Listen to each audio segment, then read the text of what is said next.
Yeah, I guess I'll take it even a little bit further. It really all started my redshirt freshman year with the hip.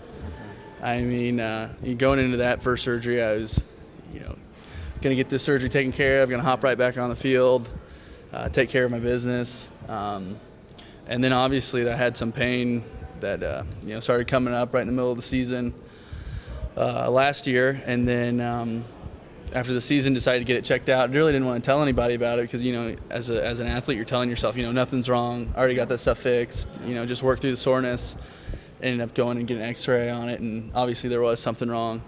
And then starting to hear, you're a 21-year-old kid and you've had 2 hip surgeries, really starts to, mess with your head a little bit. And then you get the whole physical standpoint of, workouts, getting back to 100%, or at least your maximum potential. And then, then the hip started getting sore again during spring ball. And at that point, that's when you really start to take a step back and start to think to yourself, I'm 21 years old. How many more miles can I put on my hip?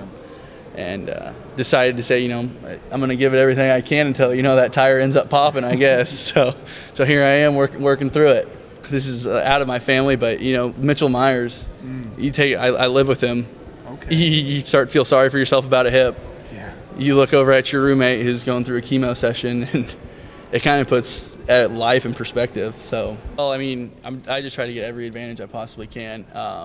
Going through the hip surgeries that I have, they've done a lot. They've done work in that hip. They have. I'd be lying to you guys if I said, it's perfectly fine.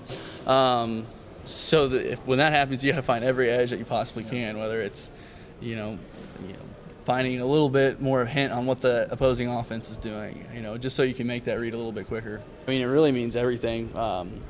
That's another thing when you talk about the mentality. It's a huge, mentality is everything. Whether you're going through an injury or just showing up at practice on a daily basis, there's just so much positive energy around the team now, and it's great to see.